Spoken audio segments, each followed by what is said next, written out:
welcome into the Thursday edition of Main Street Sports Today, presented by Mid-Tennessee Bone and Joint, coming to you live from the Lee Company Studios here in Columbia. I'm Maurice Patton. That's Chris Yao, still getting today's show together because he handles all the technical stuff. I'm just the face. But and thank God too. Yeah, well, somebody's got to do it, right? But hey, it's Thursday.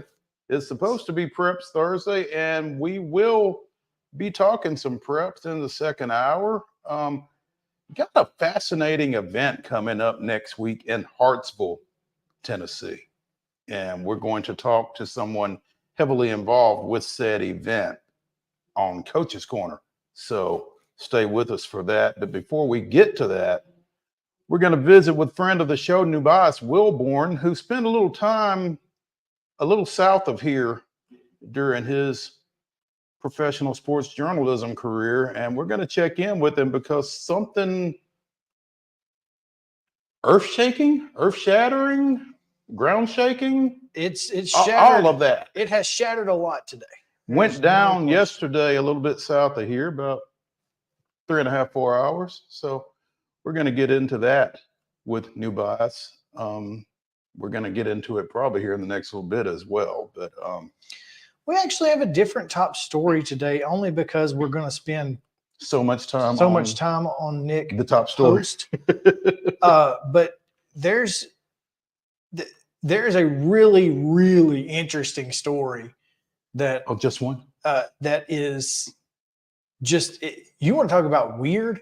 It's a wild and wacky story. If it had happened yesterday, it would have fit perfectly. That's all I'm saying.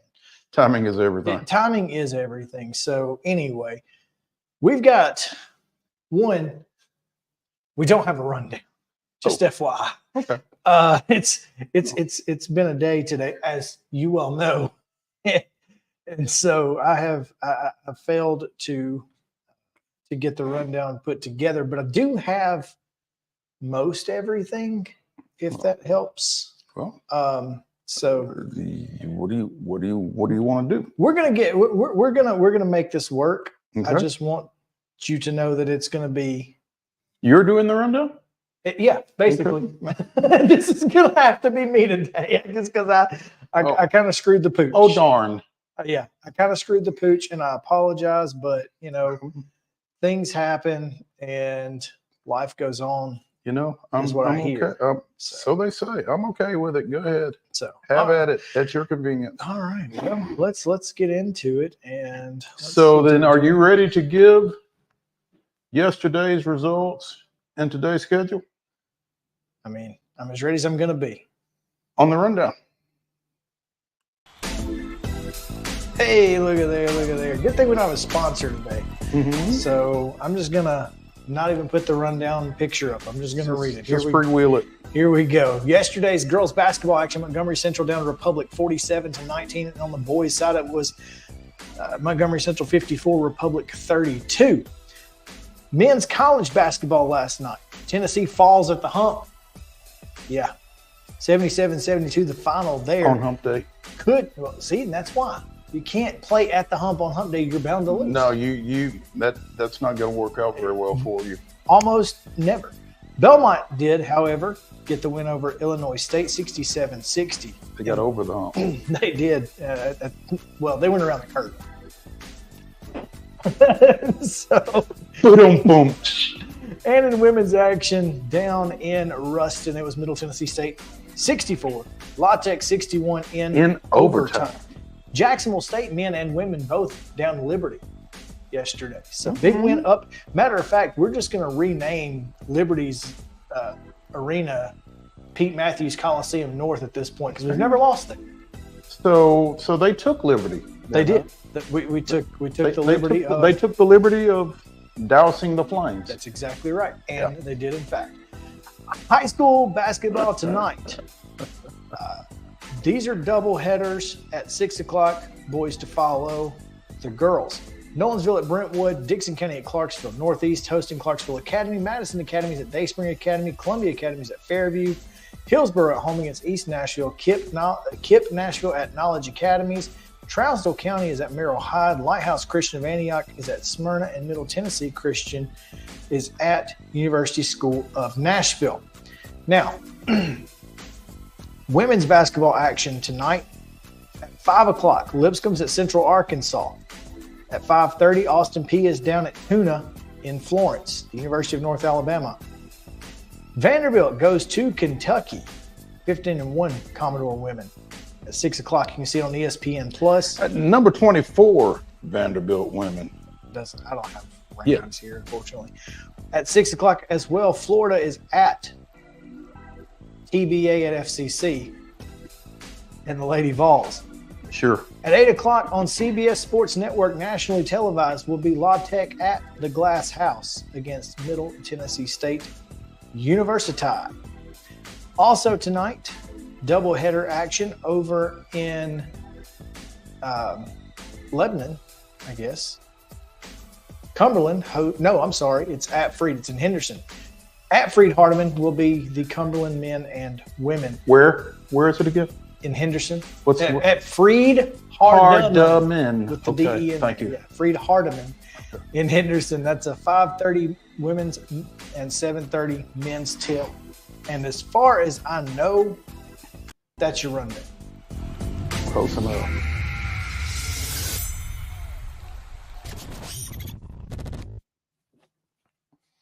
Oh, wait. I forgot. Oh. It's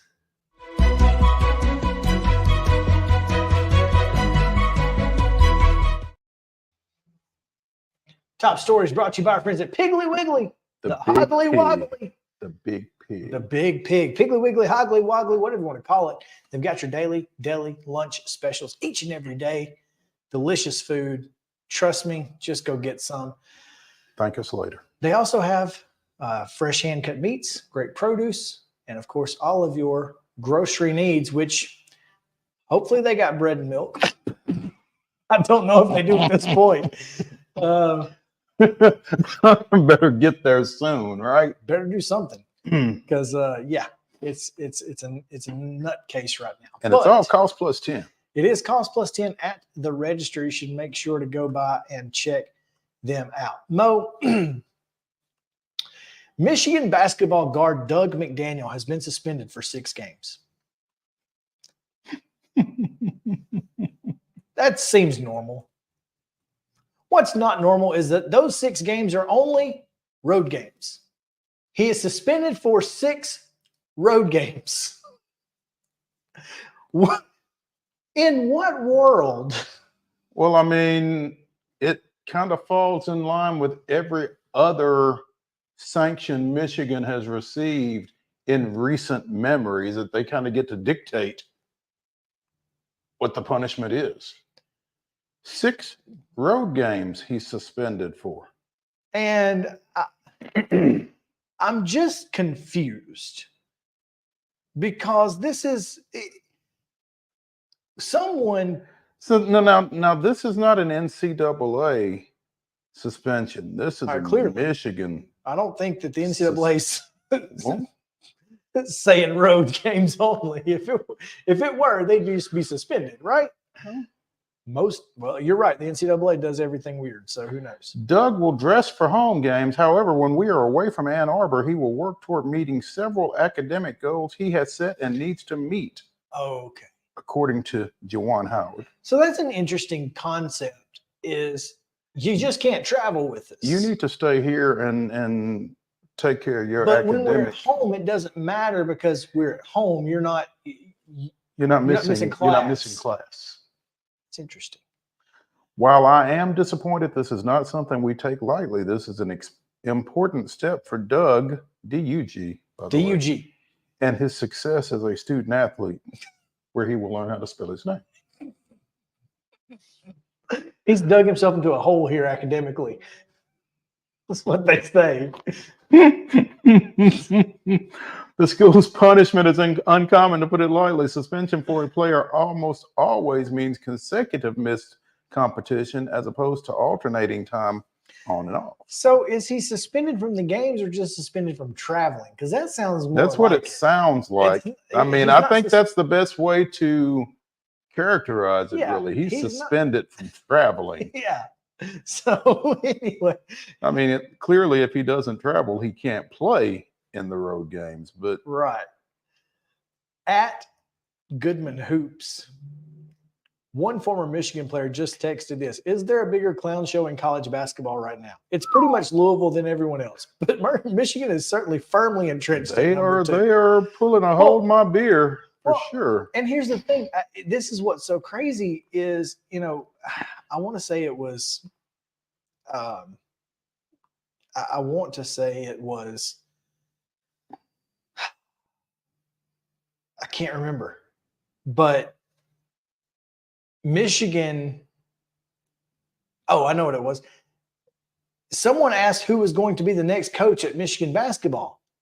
And I'm like, I didn't know they had an opening. And I mean, who gets fired first, Juwan Howard or Louisville dude? What is that dude's name? That's wild that I can't even remember dude's name. That's awful. That's not a good sign. I mean, surprisingly, because it doesn't make much sense. Payne. Kenny Payne. Kenny Payne. Kenny Payne. Yeah, he's 4-28 overall. Huh. I mean, I don't know, because here's the thing is Michigan basketball is facing some of the same issues that Michigan football is facing. I mean, there are reports out there that Juwan Howard has been in physical altercations with some assistant coaches. And, he was supposed to be on his last warning. Yeah, he was kind of under a zero tolerance type thing, I think, or after the punch. Low tolerance. He clearly wasn't zero if he's had physical altercations with coaches and nothing's happened. So Doug will miss tonight's game at Maryland. He will then play Monday against visiting Ohio State, and a week from tonight against visiting Illinois. He will then miss January 23rd at Purdue, play against Iowa, miss the Michigan State trip. Now, I wonder if he can travel to Michigan State since it's so close. No, I mean, he's just banned from traveling. So, he might miss the class. 2, 3. He will miss trips to Nebraska and Illinois the second week in February. So this 6-game suspension is going to last a month, basically. 6 road game suspension. Man. It's over a 10-game period, basically. Which is, again, I guess based on the stated objective, like you said, okay, kind of makes sense. When you go on the road, it's at least one night in a hotel, typically. And so you're missing probably 2 days, because I assume that they're flying to most places. I don't think they're busing a whole lot of places from Michigan, just because they can. Maybe Michigan State. Except Michigan State. East Lansing's about the closest that they're going to get. Yeah. But that's kind of how, you have to leave early that day to get there for that night's game, and then maybe stay the night before and get there for a walkthrough the next day, and then fly back after the game. Mm-hmm. Either way, that's how this is working. So you're missing 2 days of class. You're certainly missing a day of class, day of the game, possibly 2. Yeah, because you're typically leaving mid-afternoon. And anybody with a brain has classes that start at 11, 1, and 3. Sure. Yeah. You learn about those 8 o'clock classes. That's one of the first things you learn when you get on campus. Don't do that. No. So, if I were a college counselor, like, you walk into that counselor's office for the first time to set up your classes, and those kids, every one of them say exactly what I said. Well, I've been getting up at 8 o'clock for 14 years straight. This ain't going to be, why would I stop now? Why would you stop now? Well, they don't stop you from saying that because somebody's got to take those 8 o'clock classes. But as long as they're on the schedule, they need somebody in them. Absolutely. So they don't tell you that. No. But yeah, you go ahead. Take an 8 o'clock every day. I think you should take a Monday, Wednesday, Friday, and a Tuesday, Thursday 8 o'clock class. Because if I mean, you're just going to be used to it. There's no reason to sleep in on Tuesday and Thursday. If you're going to get up on Monday, Wednesday, Friday, that's going to make you late for Monday, Wednesday, Friday because you're not going to want to get up, and so you got to do it all week. Here's my Take it from us. Don't sign up for 8 o'clock classes, high school students. Now, here's my question, and I don't know. Ian said maybe he gets travel sickness. Just to be totally real with it, I wonder if the 21 drinking age has any impact on that 8 o'clock class attendance. I mean, I like that you are insinuating that college students are waiting until they're 21 to drink. That is. I'm just mighty fine of you to say that. I'm just giving them the benefit of the doubt. Okay. For the sake of any parents that may be listening. Well, No, Ian, yes, there are classes in American universities. They don't just do sports, although that's what most of them. And in basketball, a lot of times you get those one and dones or whatever, but that's interesting. Yeah, maybe he gets travel sick. Yeah, the student athlete. That is the alleged term. Student athlete. Yeah. So anyway, listen, we've got a lot of great stuff to talk about, and most of it centers around coaching. Somebody leaving. Coaching vacancies. And so we've got NUBYJAS WILBORN. He's standing by. So we're going to take a quick break. And when we return, we will be right back with more Main Street Sports Today, presented by Mid-Tennessee Bone & Joint right after this. Mid-Tennessee Bone & Joint treats your orthopedic injuries and existing conditions. Our trained physicians will get you back in the game faster. Contact us at 931-381-2663 or www.mtbj.net. With Lee Company technology, the best handymen are hands-off. Lee Company techs have been using visual findings and other smart technology tools for years to add transparency and virtually take customers along. You see what we see, whether we're in a crawl space or on a roof. With Lee Company, technology helps us help you, no matter what's happening in the world or at your house. Jones & Lang Sporting Goods here in Columbia has been outfitting teams, officials, and anybody else from T-ball to college for 50 plus years. Be sure and check them out at 931-388-8060 or online at jonesandlang.com. Jones & Lang Sporting Goods, the look of a winner. Zion Christian Academy, zioneagles.org or 931-388-5731. You can schedule your appointment. Go tour their campus. It is beautiful over there, and you're definitely going to want to see it. Again, it's zioneagles.org. Give them a call, 931-388-5731, and schedule your tour today. Custom Stone Handler supplies over 600 distributors and suppliers with quality stone products. Along with River Stone, we produce and distribute over 100 building, landscape, and other bulk products. Our goal is to provide quality products, service, and partnerships to ensure our customers' success. We firmly believe that the measure of any person or company is how they treat other people and customers. Give them a call at 931-490-4990 or visit CustomStonehandlers.com. A game without a crowd is just a scrimmage. A performance without an audience is just a rehearsal. Without your presence, high school sports and the performing arts aren't possible. Ensure that these essential extracurricular activities continue to enrich the lives of students in Tennessee. Purchase a ticket to your local high school's game or performance. This message presented by the TSSAA. Mid-Tennessee Bone & Joint has been the official sports medicine provider for Murray County Schools for more than 40 years. We specialize in orthopedic service, and our Ortho Quick Walk-In Clinic lets you bypass the ER. Visit us online at www.mtbj.net.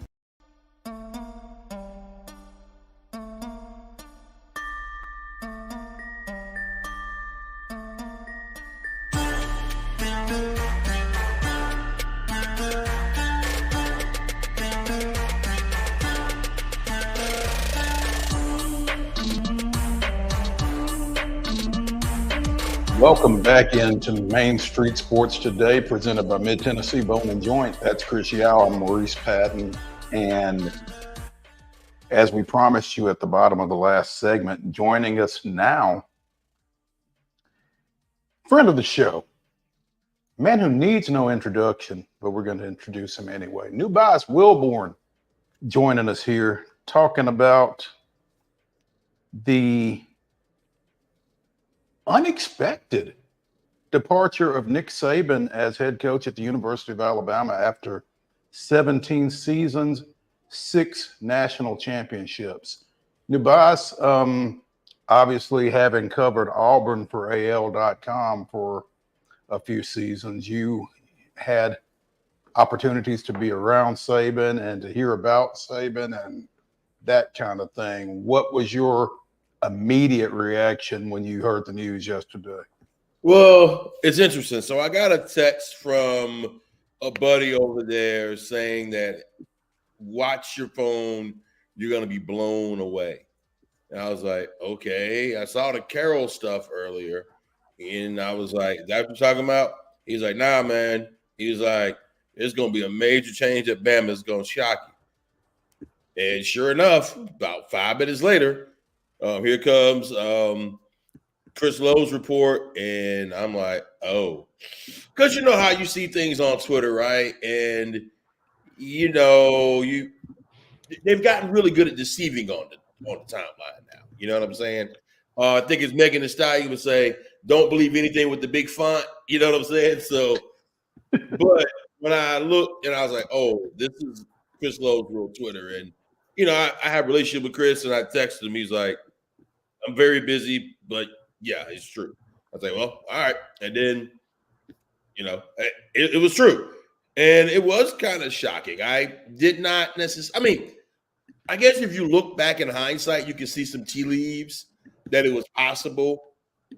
I know after that Texas loss, because one thing about Bama that people don't realize is it's one of the few places where the boosters might be crazier than the fans. Okay. You know, they might be as impatient, if not worse, than the fans. You know what I'm saying? Which, I mean, you know, the story of Bill Curry getting a brick thrown through his window, that's true. Like, these are things that have happened, and people forget. You know, you have an audience, they may not know who Bill Curry is, okay? But he was one of the guys trying to follow behind Gene Stallings, like Ray Perkins and all these other guys. Behind Bear Bryant, right? And as I said before, people forget, man, there was a long stretch between that championship in 1991 and the success that Nick Saban had. And even if Saban had a struggle in that second season, because remember, that first year they lost to Louisiana Monroe famously. They lost like 5 or 6 games. They came back that next season were national championship contenders and pretty much were the entire time. I think if they'd have done anything less than that, Saban might not have made it very long. That school eats its young more than anybody. And I say this guy who covered Auburn, okay? Auburn's expectations aren't as high as Alabama's, which is saying a lot. The difference is Alabama has more history to prove that their expectations are fair. You know what I'm saying? Because they're going to say, well, Nick did it. Bear Bryant did it. Never mind that these are probably, I don't know, maybe the 2 greatest coaches of all time, and that they've both been at your school. You know what I'm saying? It's a lot, man. And, you know, look at what Saban's done. And by the way, I will say I had some really good interactions with him over my time covering Auburn. Always very polite to me, very respectful. You wouldn't know that he's the GOAT if you were around him. You know what I'm saying? He does not carry himself with that kind of air. At least he does his best not to. You know what I'm saying? And no, it'll be missed. It'll be a major thing. I think it'll be major impact in the state of Alabama. Just to clear this up, there were some trees rolled on Toomer's Corner. Okay, Some. They didn't roll all the trees. Not all of them, but some. Yeah. Well, also, you know, how many of them is there? What's that? Used to only be 2. How many of them is there?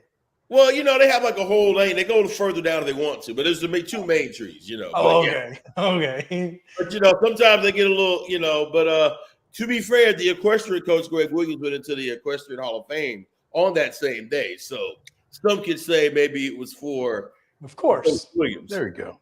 It was certainly for that. That makes perfectly good sense. NUBYJAS. Dan Lanning announced today that he is not leaving Oregon to take the Alabama job or any other job, apparently. There were reports last night that Dan Lanning was in Tuscaloosa. Those reports have since been refuted. Let me ask you something. You've covered a major college beat. How, if you didn't either see Dan Lanning in Tuscaloosa or attribute Dan Lanning's sighting in Tuscaloosa to someone else, do you report that Dan Lanning was in Tuscaloosa last night? I wouldn't. But, you know, hey, man, look, honestly, man, what is journalism today? I mean, seriously, like, what is it? I mean, is it, you know, two columnists calling each other the B word on YouTube pages? I don't know anymore. I mean, what is good journalism these days? I personally wouldn't do that. I would assume any employer I have that would be a legitimate employer wouldn't allow me to stay employed if I did that. But maybe some people can do what they want to. I think it was ridiculous. There are ways to report that kind of stuff. Like, there are ways to say, hey, you could track a flight from this place to that place. There are ways to do it. But if you didn't see that man in town, or if you were saying that someone saw that man in town, that has to be so. I mean, those are the kind of things to me that make or break a career. Not only a career. You know, my grandmother told me a long time ago, before she passed away, I'm not the only WILBORN in this world, okay? Just like, Mo, you're not the only Pat and Chris, you're not the only one of your family, right? Okay? And so, if you do things that embarrass you, they embarrass the whole entire family. And the rest of them, they did nothing to nobody.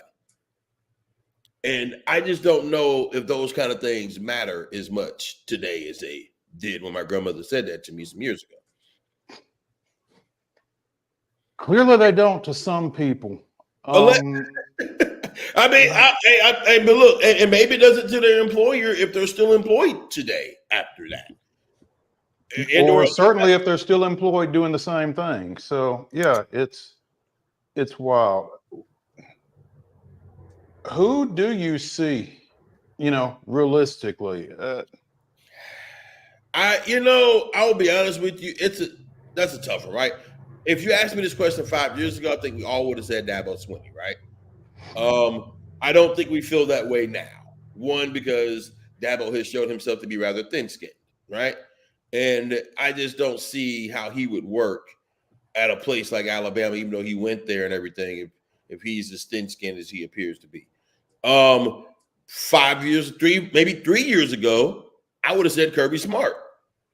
I don't know if Kirby wants to leave his alma mater now. I mean, he has a hall pass at UGA that he would never get at Alabama.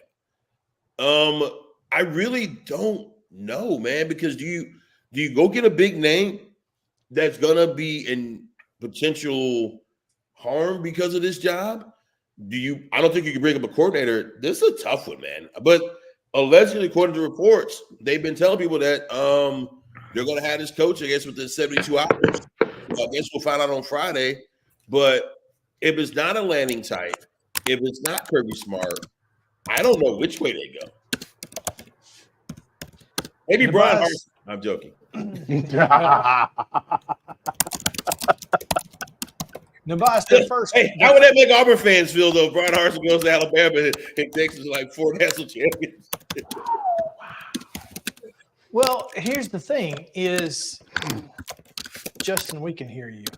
Man, Justin's having time over there. He's typing, storm, which is feverishly. Great. We appreciate that. Yeah. It was in our ear, but okay.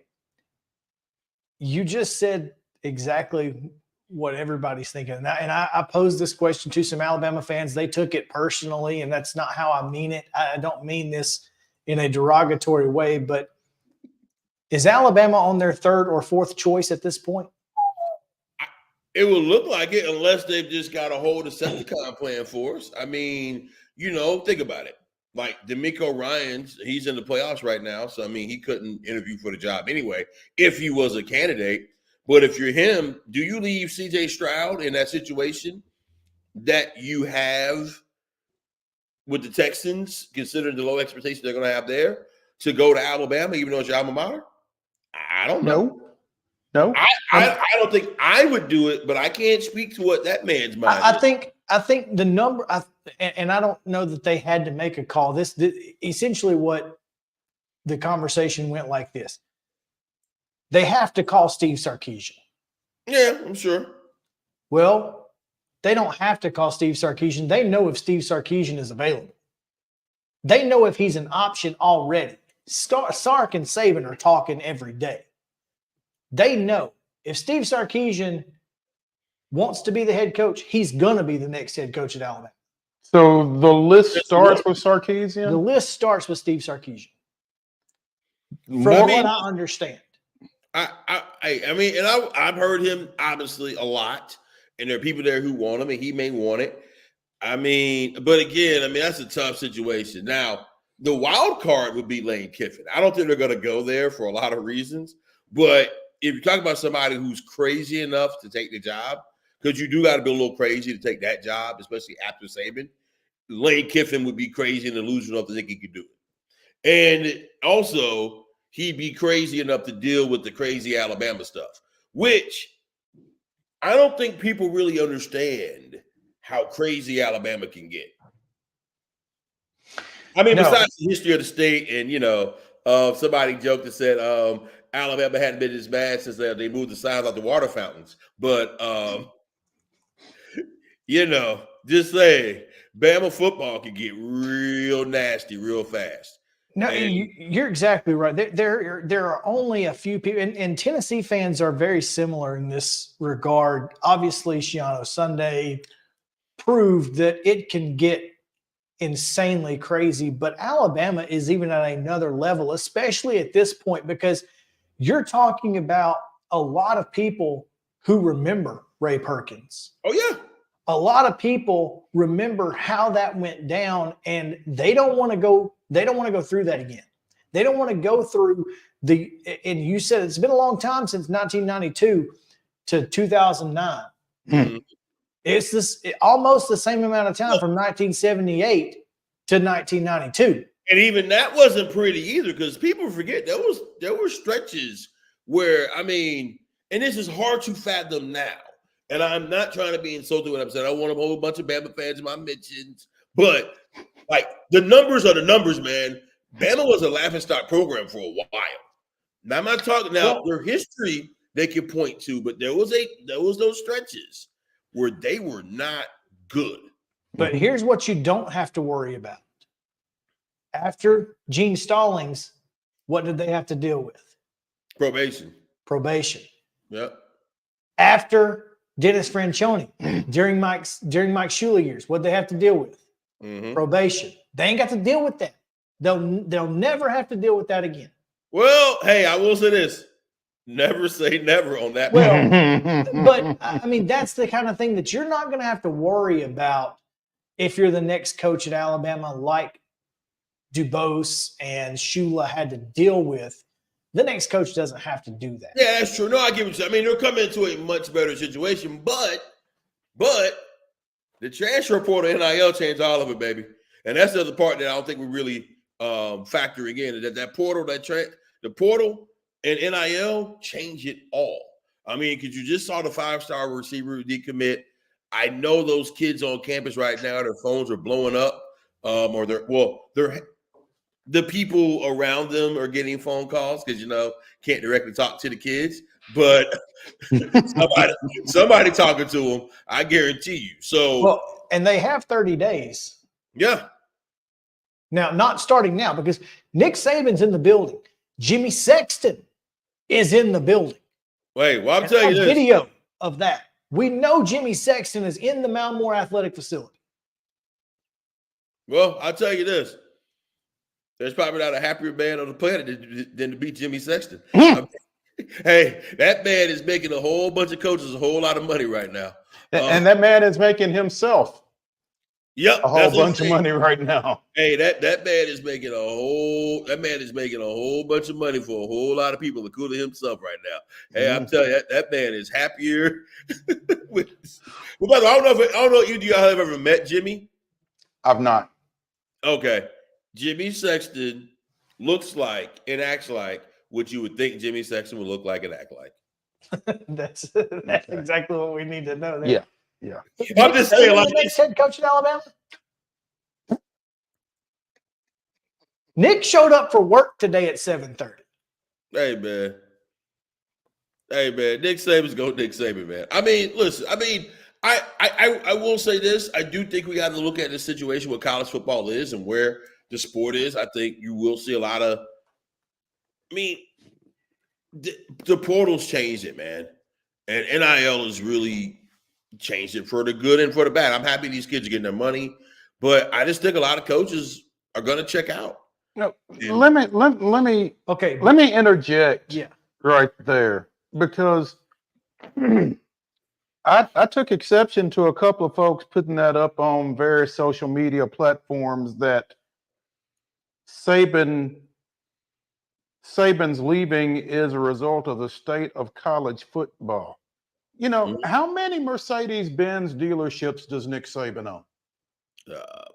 A couple. Well, I mean, more than we own together. More than any college football coach would have owned 20 years ago. Little known fact, Nick Saban owns a portion of Tri-Green Equipment here in Columbia, Tennessee. Okay. So, I mean, my point further, nobody had a problem with the state of college football when Nick Saban was buying multiple Mercedes-Benz dealerships or whatever some of these other coaches are into. When the coaches were making money, nobody had an issue with the state of college football. When the schools were making money, nobody had a problem with the state of college football. Now, all of a sudden, the kids can move around a little bit. Now, all of a sudden, the kids are getting a little money, and the state of college football is to blame for Nick Saban retiring. Nick Saban is 72 years old. Well, here's the thing. I think this is a very much a both things can be true. Okay. And what I mean by that is everything you're saying is right. I will also say, hey, I would imagine a 72-year-old man of Nick Saban's stature and caliber and everything that he has done probably does not want to deal with some 16-year-old with his hand out on the first visit. You know what I'm saying? Like, hey, where's the money at, Nick? You know what I'm saying? I would imagine he probably is like, I've had enough of this. Now, I get the other side of it too, because you're right, Mo, but I also understand the side of the coaches where you have these kids who already were entitled, you know what I'm saying, who already have been having their butts wiped for them since they were 5 years old, or the second somebody realized they had some talent. They've had people whispering in their ears for a long time, okay? And now you give them hundreds of thousands of dollars with no guidance. And not making them prove it. And not making them prove it. That's because NIL has been corrupted. Because the concept of NIL from the start was you get on campus, you make a name for yourself, and then you make some money. But then a third party gives you money to use your name, image, and likeness on a T-shirt, in a video game, et cetera, et cetera. Right, because you created a name. But we need to stop here, because we need to go through this timeline. Because there are enough people within the University of Alabama circles that I trust who say Nick Saban finished an interview for a defensive coordinator at 3:55 p.m. Yesterday. Yeah, he interviewed a wide receiver coach too. And held a team meeting at 4 o'clock. Where he announced his retirement. Where he told them that he was 72 years old and he was retiring for health reasons. Did not say his health reasons. There are some reports that Miss Terry has some health issues. And if that is the case, we really need to not be besmirching the name of Nick Saban, the greatest college football coach to ever walk the earth. Who's besmirching for leaving? I'm saying these people who are saying he's leaving because of NIL. Like, let's calm down. He's not leaving because of NIL. Nick Saban was going to thrive in the NIL market just like he has in every other market because he's the best salesperson in college football. If he wasn't, let me say this. But that's my point, is that Nick Saban is not retiring because of NIL. No, I will say this. I do think the factor, and not necessarily NIL, I think the portal and the way that's set up more than anything, for people I've talked to, I'm not saying it's the only reason, but it is a factor in it from everything that I've been told or that I've heard or just conversations over time, right? Is that landscape. Again, people just focus on NIL, the money part. It's not just the money part. It is the one recruiting your house. Right. It's not equitable, first of all, because you know what I'm saying? Like, you get some guys not getting anything. You get some guys making millions. Of course, I think if you're a Bama player, I think all those guys from every scholarship player has some type of NIL deal. Every one of the scholarship players. I know at Auburn, every one of their scholarship players and even some of the walk-ons have a deal. Now, what each deal consists of, we'd be here hours talking about that. Like, some guys' deals are maybe $5,000. Some guys' deals are $500,000. You know what I'm saying? Depending on various factors, right? But it's the extra level of having to manage all of that stuff, having to re-recruit your own players, having to add all these extra responsibilities, to travel. Oh, and by the way, the man is 72 years old. Man is 72 years old. 72 years old ain't young, man. Don't get me wrong. I think from what I've been told, he's in great shape. He works out regularly. He still will do shuttle runs with the guys. So, you know, I don't think it's just a combination of all of it. And definitely, if there's a potential that his wife isn't as well, and he's got all the money, he's got enough money to be two gods. You know what I'm saying? So it ain't money. What more can he accomplish? I get why he would get out, but I don't think we can ignore the changing landscape of the sport. And that's not to demonize the young men getting money or that SABAN wouldn't win within it. But I do think we got to factor in, hey, what is it like to spend 3 years recruiting a kid? You get him on campus. And you still got to recruit him. Yeah, you still got to recruit him, or he just leaves after one season. Yeah. And the decisions come down to it just being about the money. I think that's another concern for a lot of coaches, because they still want these kids, these young men especially, to make decisions based upon a community that's going to work for them, a campus that's going to work for them. Saban, one thing that I've always been told, he's big on the education for these kids. He tells them not to just pick any old major, find something you actually like. He will let kids, work around, the school schedule to take the class they want to take. I think that's something that was very concerning to him, that kids were asking more questions about the money than about the campus and the community and, the program. And that part of it is what's concerning to me with NIL. Not the kids getting money, but when you make the decision just on money, it does kind of kill the college football, because you're not dedicated and committed to that campus. You're dedicated to the dollar. And those are two different things. Like in the pros, it's whatever. But in college, part of that relationship is, hey, I played at Alabama. I played at Tennessee. Maybe you own a car dealership one day, or you own a restaurant one day because of that relationship. Or, hey, let's be real. In the real world, you're more likely to be sitting in a math class next to the next Tim Cook at Auburn than you are to be sitting in the locker room next to the next Cam Newton. But if you don't stay in school and you're constantly transferring, where do you build those relationships? And those are the kind of relationships, because it's real. We know the numbers of these guys go to the league, okay? Now, if you're playing in an SEC school, Alabama, an Auburn, a Tennessee, a Florida, Georgia, you think every one of y'all going to go pro. But we know that's not true, even though, like, some years it looks like everybody on the Bama roster went pro. With Saban, having over 46 first-round picks. Mm-hmm. And sometimes it looks that way, but the reality is most of these guys are going to go pro in something other than sports, right? The NFL. Yes, NCAA commercial. And so if you're constantly, ironic, right? But if you're constantly transferring schools, how do you build the relationships with your fellow students that could potentially lead to, like what I got in journalism. You have to learn how to network across rather than above. College is where you do that. College is where you build those connections. And if the kids only go to football practice and they only take their class online and then they transfer every other year, you don't build those relationships. Yeah. And that, I will tell you, was very concerning to Nick Saban, is that we're creating a situation where the young men aren't getting what they should got in the college experience. He's going to still win his games, but I think that part is very concerning to him. And I do want to kind of make sure we clean that up, because that is a very concerning thing for a lot of people who care about college sports, is when you create a world where these kids are just getting the money. Look at the Florida State team, for instance.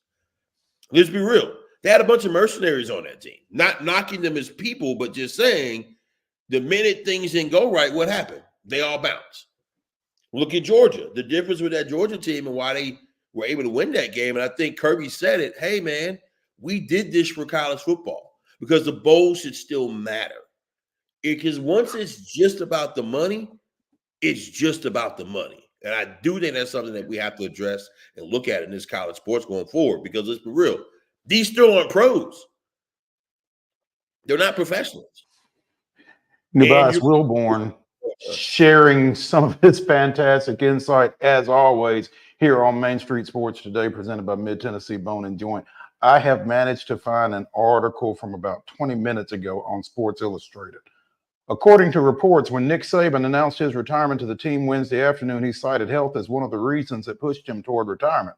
But the former Alabama head coach clarified in an interview with ESPN's Reese Davis that there is no serious health issues for him or his wife of 50-plus years, Terry. There's no illness. Miss Terry's fine. I'm fine, Saban told ESPN. But it was the can you sustain the season just from a mental grind standpoint. When I was young, I could work till 2 a.m, get up at 6 and be there the next day and be full of energy and go for it. But when you get a little older, that gets a little tougher. And I'm sure a lot of people can relate to that. Yeah. I think all three of us can relate to that. I mean, I know I can. Yeah. Hey. So that's,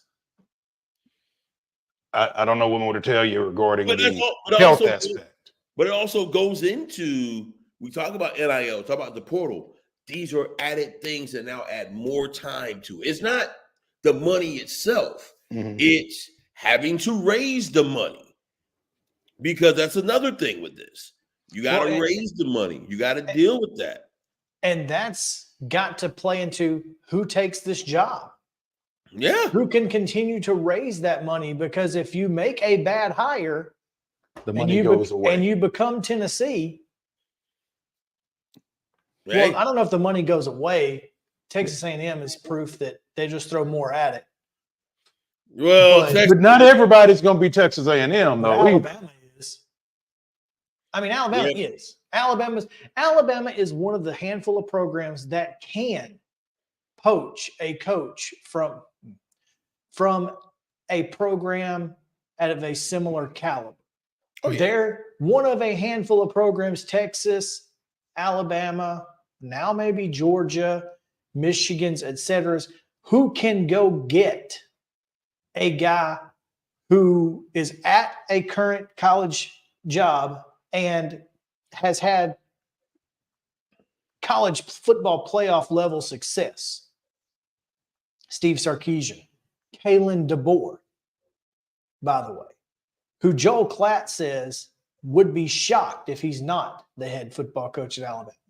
Hey, I mean, look, if you're going to go get a Kalen DeBoer, I mean, I think that's be a guy you want. Now, the question is, can he recruit the South? I don't know enough about his background. Fresno and Washington doesn't really give me a whole lot of, I mean, maybe he can. I don't know. But hey, as I joked about Brian Harsin, but as he found out, it's a different life down here in the Southeast, baby. Well, I mean, Brian Kelly's finding that out. Oh yeah, and he's at LSU, where it's easy to recruit within a 200-mile radius. You're right. All you got to do is send a letter. But also the expectations, man. The SEC, it's all changed. I mean, listen, man. Bama's going. They're going to spend the money. Bama's going to spend the money. But we talk about spending money. Texas A&M spends the money. Now, to be fair, I don't know if either of you ever been to College Station. Have you? I've not. Oh, no, I've never been. Oh, it is a very weird place, son. It is a very, nice stadium, weird fans, weird place. And it's hard to get to because it's about an hour plus away from Houston. It's not really near anything. It's not a cool city like Austin is. It's a tougher place to recruit than people will realize. And not an easy place to get. Quite honestly, not really a very great football history. If you look at it, when's the last time they won a national championship? When's the last time they've really been even relevant in it? And when have they ever historically been relevant? You know what I'm saying? Like, some of this is, I think that's just who they are, but that's a whole nother conversation there. But with Bama, it's a trick bag, man, because they've had such great success with two probably of the best coaches of all time. They've also had some very lean times. You mentioned Mike DeBose and Price and Shula. Mike Price undefeated, by the way. Oh, yeah, well, he wasn't undefeated. At Alabama, he was. He was undefeated, but he was also winless. Well, I'm gonna say I don't know. I think that strip club defeated him. He took an L there. There's no doubt. He did take an L there. He didn't think he did, but he did. Yeah. Allegedly, he took an L there, right? There's no doubt. Yeah. But that's what I'm saying, man. It's not as easy as everybody thinks it's gonna be, man. Right. It's challenging, and I really do feel for the AD there right now, Greg Byrne. Because that's not going to be an easy decision. Do we? Because the way it feels is they already got their guy. Well, whomever it is, but it's going to be the right guy. Sure. Now, here's the question. This is the question. If it's not a Kirby Smart type, if it's a really good coach at a really crappy school, who is it? And why is it Lance Leopold? Oh, okay. He's the best. He's the best football coach at a crappy school right now that there is. Hey, listen, I like Lance, and he has recruited that Midwest area very well. He has taken that Kansas program and taken it places that, I couldn't have imagined it could go. You know what I'm saying? And he's probably taking it as far as he can. I can see it. But, buddy, I don't know if that's going to make the Bama fans happy. That's my thing with that hire specifically, or with a hire of that ilk. Nate Oates. If you are best basketball, man. You're telling me Alabama football and Alabama basketball fans have the same expectations? I know you're from there, and I'm going to defer to you on that. I'm just saying, Lance Leopold is a tough sell to a fan base that just watched a guy win 6 national championships in 17 years. That's what I'm saying. If it's not one of those guys, it's got to be. At some point, someone has to coach the Alabama football team. So, yeah, if you can't get what you want, you gotta get the best you get. But the fact that they can't get what they want is really something that they're going to have a tough time wrapping their arms around.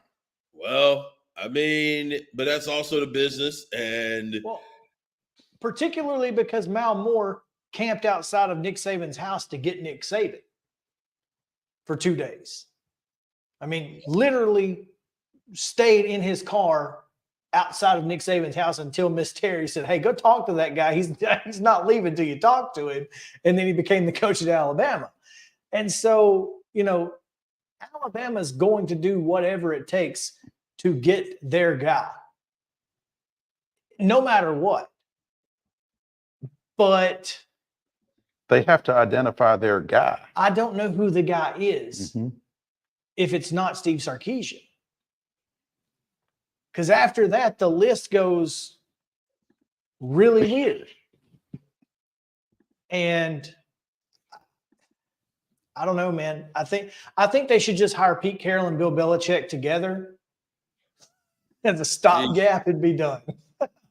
Jesus. Because then they could argue on 4th and goal whether to run it or throw it. Oh, I see what you did there. there. I mean, Wow. look, I'm just gonna put it like this, man. I don't. There's not a tougher. Okay, I will say there's probably not a better job and a tougher job than coaching the Alabama football team in college sports, especially having to follow after who you got to follow after. Maybe you do go crazy with a Lance Leopold and see if that could pop. I mean, Lanning has said no. I thought that would have been the most obvious, but also I can't blame Lanning for saying no. He's got a good thing. Lanning say no? Did Lanning get an offer? Well, either way, he wasn't. He ain't coming. He ain't going. He's not going to be the coach. However, it went down. I mean, we've gone from Lanning is in Tuscaloosa to did Lanning get an offer? It's crazy, right? Hey man, some point. By the way, at some point we got to address how we do this whole industry thing, man. And this is silly. Like not y'all, but you know what I mean. The whole is he there? Is he not there? Where is he? I mean, either you saw him or you didn't. Yeah, you have to either give me firsthand knowledge or attribute to firsthand knowledge. Absolutely. One or the other. Either somebody saw him, either I saw him, or I don't know if he was there or not, and I'm not saying it. Or I have a source that says they saw him. right. And you better trust that source. Well, but that's the other thing too, right? I mean, that source can't be, Pookie who works at the airport, man. I mean, I saw somebody earlier this week discussing an unrelated situation, and they talked about the hand of God attribution. I mean, you can't just say Dan Lanning was in Tuscaloosa, end of discussion, especially when he wasn't. Especially when he was home watching the Bourne Legacy or whatever it was. Jesus Christ. So anyway, NUBYJAS, man. Always. Love. Hey, man, thank y'all, man. Hey, I saw a byline, and maybe I don't know how the world works these days with Newsweek. SI and Newsweek together? Is that? Well, so doing the Newsweek stuff still, but also starting some stuff doing All Titans on Sports Illustrated. So yeah, it's been a weird journey, and was at the game last week and trying to get moved to Nashville and all the stuff. So yeah, we're trying to get moved to Nashville. Yeah, man. Well, I guess we're announcing that. Yeah.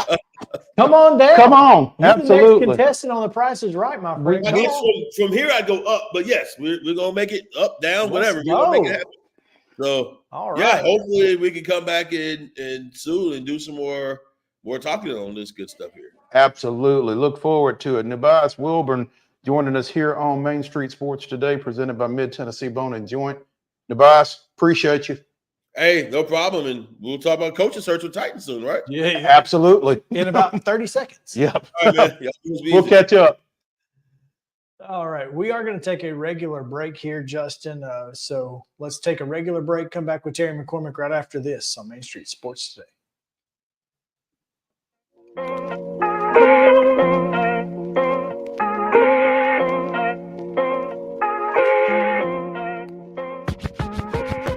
Mid-Tennessee Bone and Joint treats your orthopedic injuries and existing conditions. Our trained physicians will get you back in the game faster.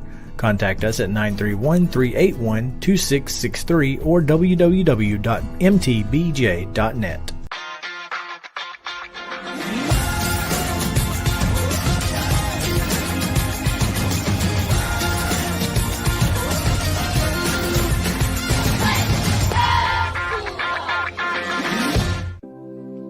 Custom Stone Handler supplies over 600 distributors and suppliers with quality stone products. Along with River Stone, we produce and distribute over 100 building, landscape, and other bulk products. Our goal is to provide quality products, service, and partnerships to ensure our customers' success. We firmly believe that the measure of any person or company is how they treat other people and customers.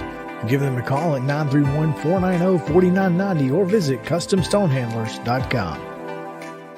A game without a crowd is just a scrimmage. A performance without an audience is just a rehearsal. Without your presence, high school sports and the performing arts aren't possible. Ensure that these essential extracurricular activities continue to enrich the lives of students in Tennessee. Purchase a ticket to your local high school's game or performance. This message presented by the TSSAA.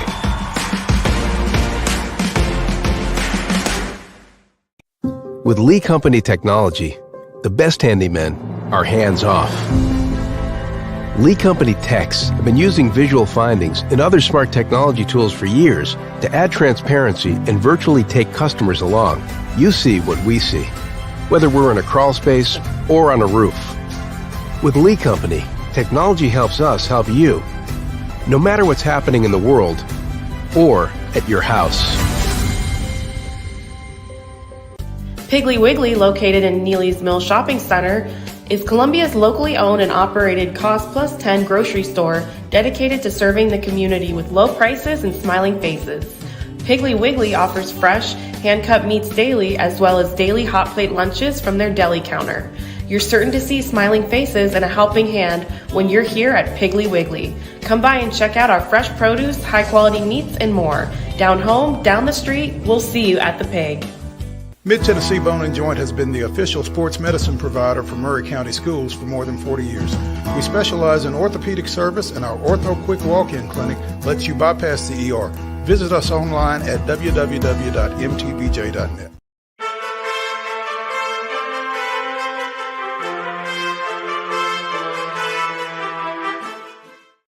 Welcome back in. Time now for your Daily Titans update with Terry McCormick joining us now. Terry, what's up, man? Well, everything going on here with the Titans as they try to find a new coach. And we also get a little bit of, I guess, some reporting and explanation as to why the old one is no longer there. So been an interesting 48 hours, so to speak. Slight understatement. Slight understatement. Terry, first off, any new names? Well, more of the same type of names that you would expect. I think one new name that did surface today was Eagles offensive coordinator Brian Johnson, not to be confused with the lead singer of AC/DC. This is a different Brian Johnson. Nice. So there you have it. Showing my 80s roots there. But there we go. Nonetheless, an interesting name, and some of the names have been offensive guys, some have been defensive guys. And I posted this, that if you're going with somebody who is going to be a first-time hire, somebody who's the first time out of the gate being a head coach, I almost think you have to go offense. And this is why I think you have to go offense. Because if you hire an offensive guy that's a first-time head coach, he installs the system that he wants to run on offense. He hires somebody to run the defense, and they do their thing.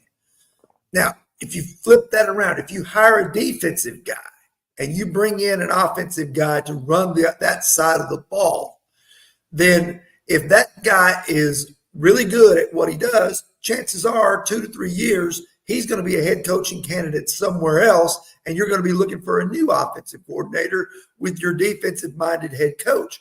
Whereas defensive guys are not as in demand, and you're more likely to find and keep a defensive coordinator for your offensive-minded coach, just kind of the way the NFL is working today. If you're going to go with a defensive-minded coach, then I think that's where you maybe go and err on the side of somebody who's been a head coach before, maybe a Jim Schwartz type. I know Dan Quinn is one of the names that's on the list.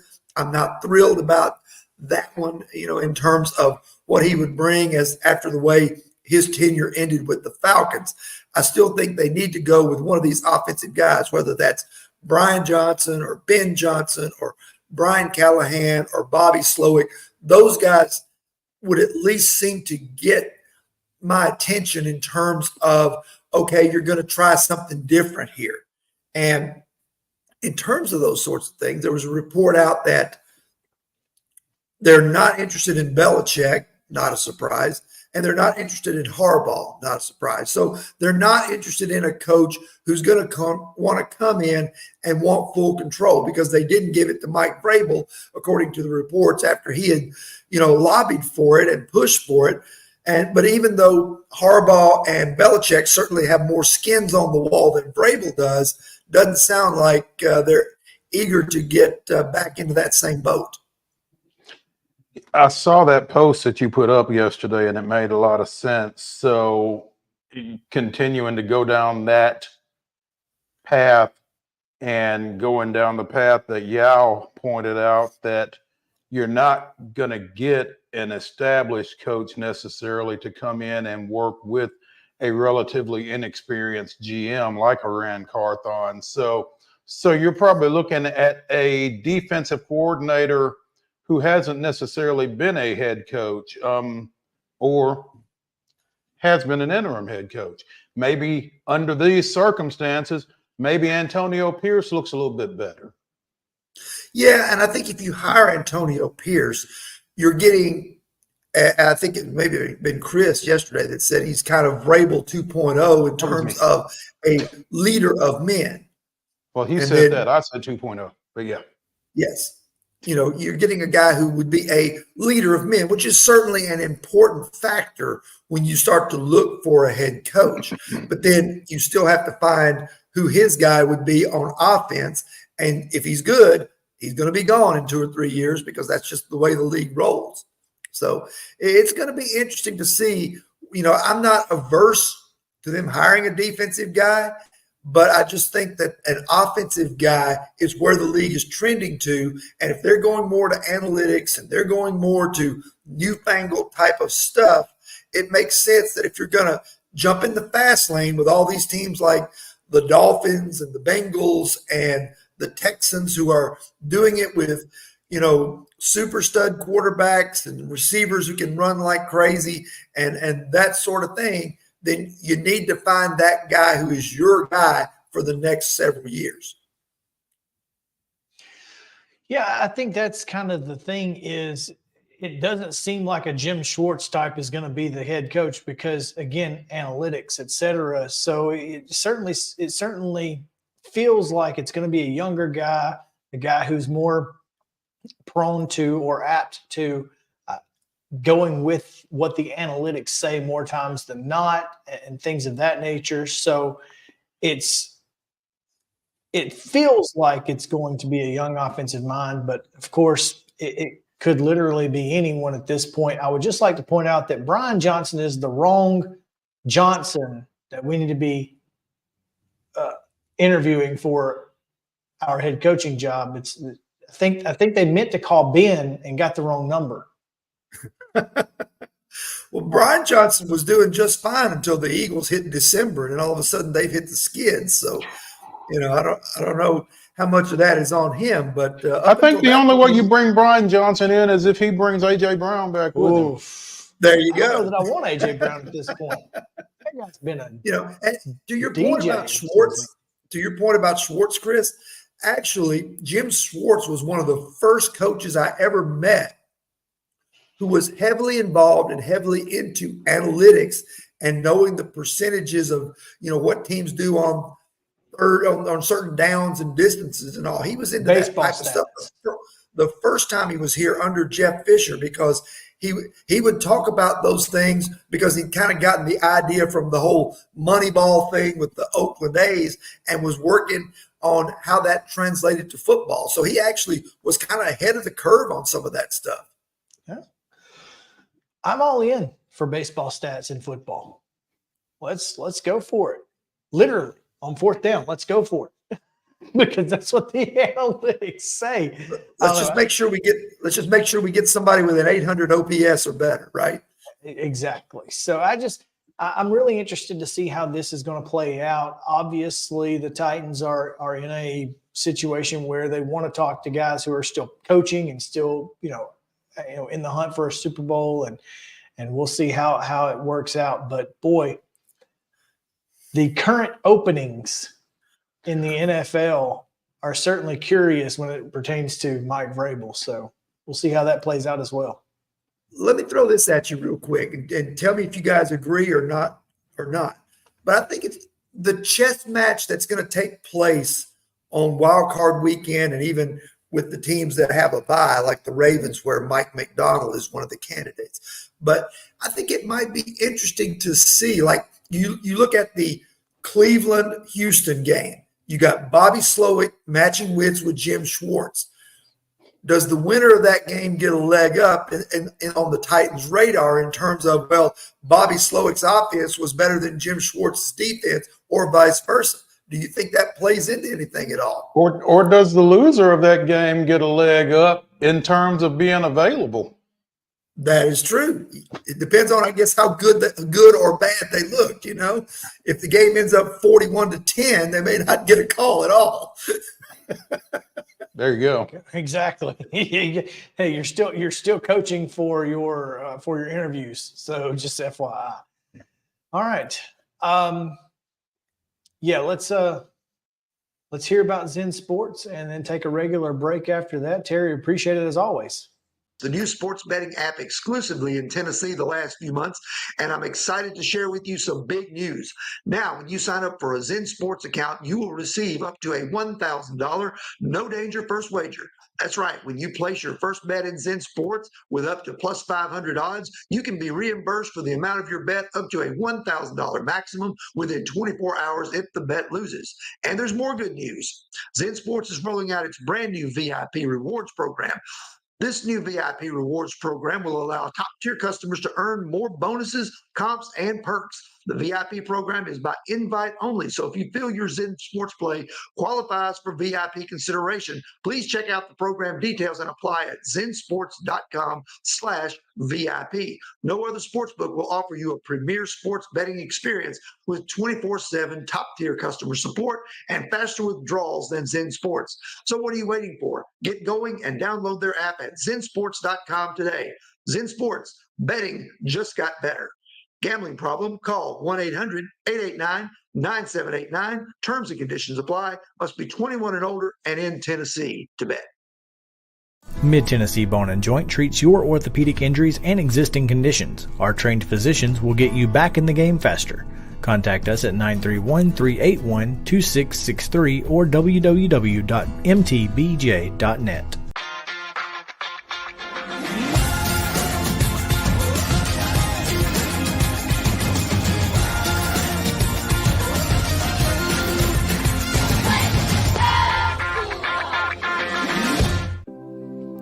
Custom Stone Handler supplies over 600 distributors and suppliers with quality stone products. Along with River Stone, we produce and distribute over 100 building, landscape, and other bulk products. Our goal is to provide quality products, service, and partnerships to ensure our customers' success. We firmly believe that the measure of any person or company is how they treat other people and customers. Give them a call at 931-490-4990 or visit CustomStonehandlers.com. A game without a crowd is just a scrimmage. A performance without an audience is just a rehearsal. Without your presence, high school sports and the performing arts aren't possible. Ensure that these essential extracurricular activities continue to enrich the lives of students in Tennessee. Purchase a ticket to your local high school's game or performance. This message presented by the TSSAA.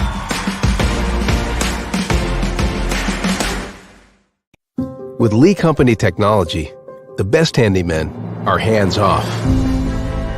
Lee Company techs have been using visual findings and other smart technology tools for years to add transparency and virtually take customers along. You see what we see, whether we're in a crawl space or on a roof. With Lee Company, technology helps us help you, no matter what's happening in the world or at your house. Piggly Wiggly, located in Neely's Mill Shopping Center, is Columbia's locally owned and operated Cost Plus 10 grocery store dedicated to serving the community with low prices and smiling faces. Piggly Wiggly offers fresh, hand-cut meats daily as well as daily hot plate lunches from their deli counter. You're certain to see smiling faces and a helping hand when you're here at Piggly Wiggly. Come by and check out our fresh produce, high-quality meats, and more. Down home, down the street, we'll see you at the Pig. Mid-Tennessee Bone and Joint has been the official sports medicine provider for Maury County Schools for more than 40 years. We specialize in orthopedic service, and our Ortho Quick Walk-In Clinic lets you bypass the ER. Visit us online at www.mtbj.net.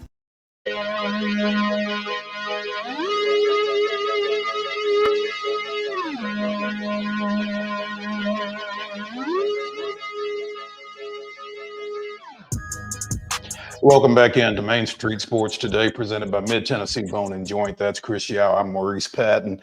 As we head into we continue the second hour of the show. with Coach's Corner, which usually happens in the first hour on Thursdays, but we kind of needed to switch some things up. But there was sort of a big news deal that we needed to address pretty quickly. This is pretty big news as well, because we're about to be joined by Trousdale County wrestling coach Beverly Atwood. Now, Trousdale County does not traditionally have wrestling, did not have wrestling before Rob Atwood got there. Rob Atwood is the only member of the Yellow Jacket wrestling team, and the senior two-time state champion will host a three-way wrestling match on Tuesday at the high school gym. It will be the first time Trousdale County has hosted a wrestling match. They've got Station Camp and Liberty Creek coming in. Both of them will wrestle Rob, or both of them will have wrestlers wrestle Rob. But we are joined on the phone by Yellow Jackets coach Beverly Atwood. Beverly, hello. Hello, thank you. Hey, thank you for joining us, Coach. Obviously, this is really a unique situation, and it's been a unique situation for you all.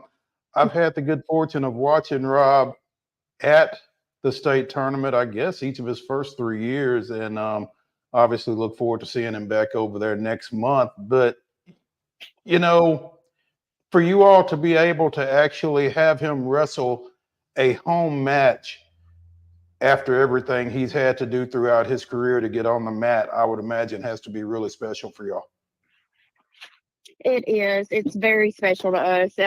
This has probably been a dream that his father and I have had, and his dad's the assistant coach, Robbie. So you see him on that side as well. That's always been one of our goals. You know, hopefully by the time that he was a senior, he would get to wrestle in his own gym at least one time. And when we met with Coach Barna from Liberty Creek and Coach Karan from Station Camp over the summer, trying to get some scheduling started, they were more than willing to help us out and to help us make this happen. So I'm very thankful for both of them and both of their schools to be willing to come and let this happen for us. You know, it's crazy. As established as high school wrestling is in Tennessee, you know, the number of schools that don't have programs, and obviously Trousdale County didn't have one before you all got there. Now that Rob's a senior, you can probably talk a little bit more freely. How much of an uphill battle has this been for you all? It has been a battle. I mean, juggling, we kind of have to piggyback with other coaches because we have always been a one-man team. Now, last year we did have another individual that wanted to wrestle. Of course, his family had to provide all the funding and stuff as we've done. So they provide for Josh and we provide for Rob. So we do have one other guy, and he will also be wrestling Tuesday night as well. He's still wrestling this year, but after Rob's gone, I don't know if it will continue. That will be left up to the board and the superintendent from there, but it has been a battle. I mean, it's been hard we have to get practices with other schools because we don't have the mats. We don't have, we pay for private coaching lessons, that we can find throughout, or he does a lot of camps to get practice and a lot of practicing on his own, a lot of workouts on his own.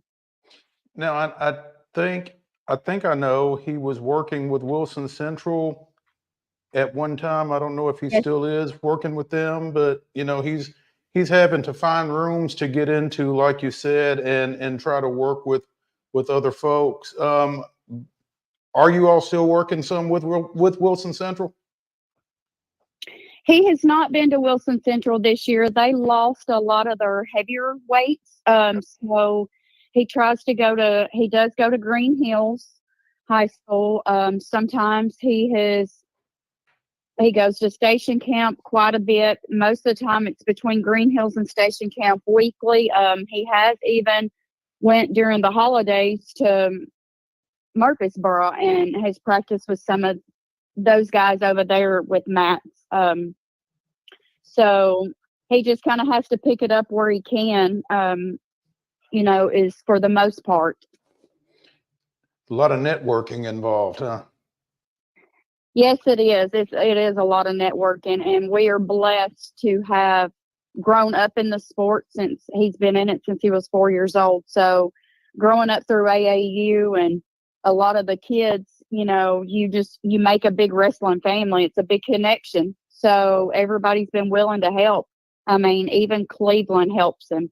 He's went and stayed with Cleveland, for weeks during the summer and breaks and stuff like that. And so, it's a lot of travel time for him, for us, and has been, but, it's all worth it to us in the long run.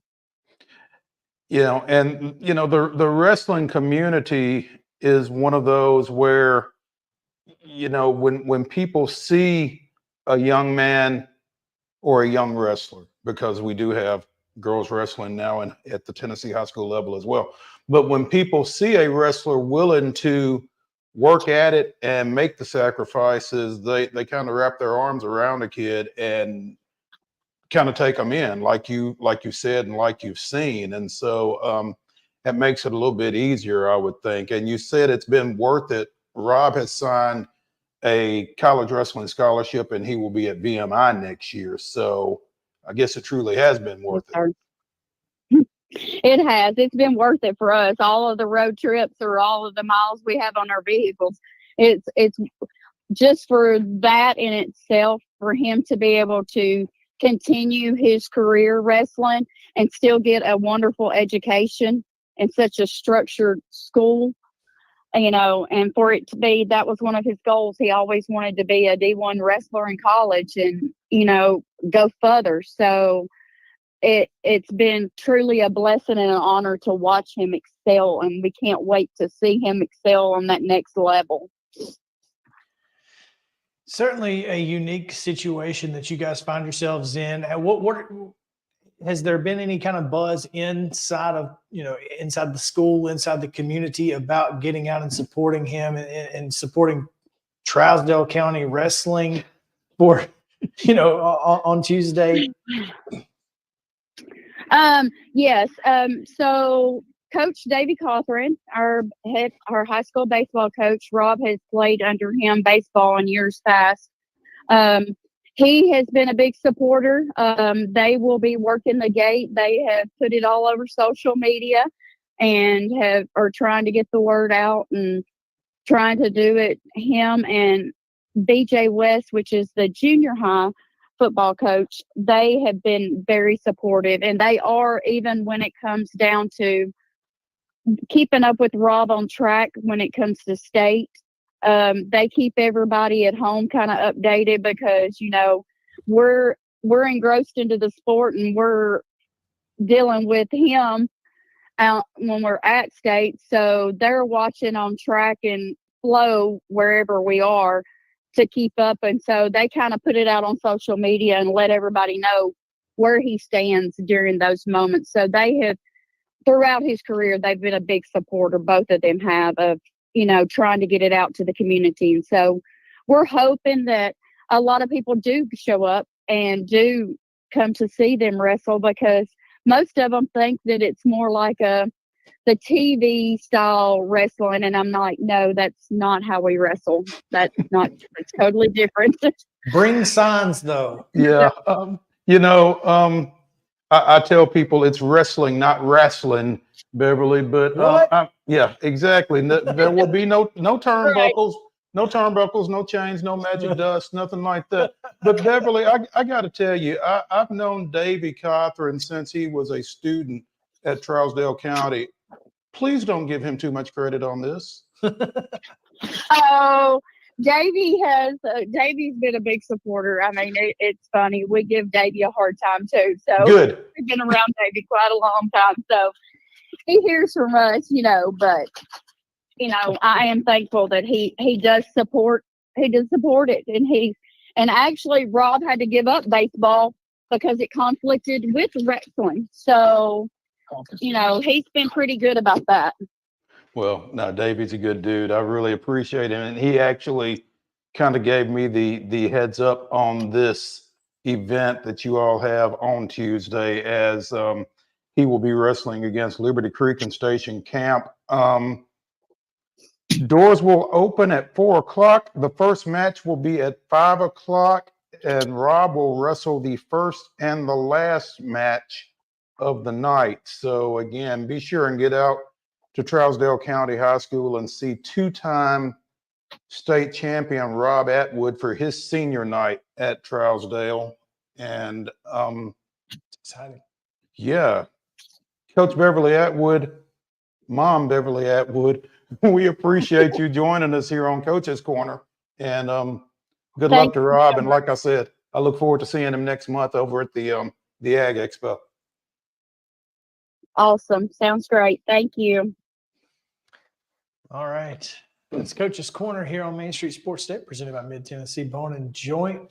Mo, let's hand out some hardware. Do you want to hand out hardware? Yeah, let's go ahead and do that. Okay. Let's do the End to Win Life Team of the Week, presented by Custom Stone Handlers. 931-490-4990 is the number to call. CustomStoneHandlers.com. They proudly encourage young people to get in the game.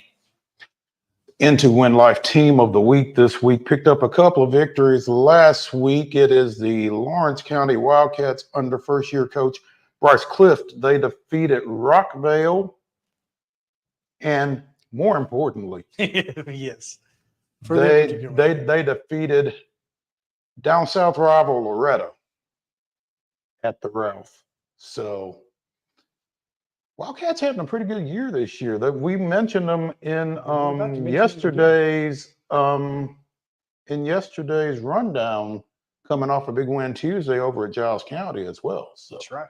Yeah. So there you go. The End to Win Life Team of the Week, Lawrence County boys basketball.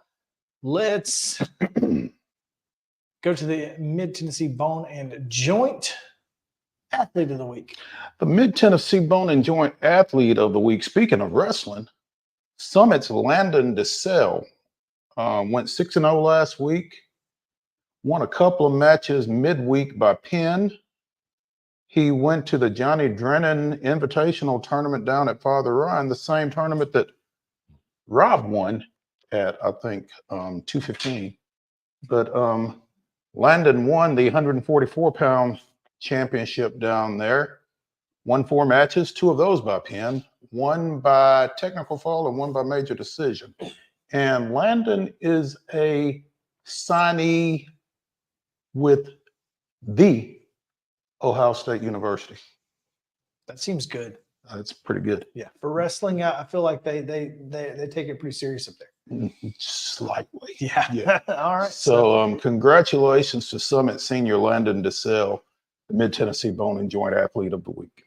All right, let's talk a little bit about the Associated Press boys basketball poll, because it's the only one we have. It's the only one we have. Apparently, technical difficulties prevented and voter apathy, apparently.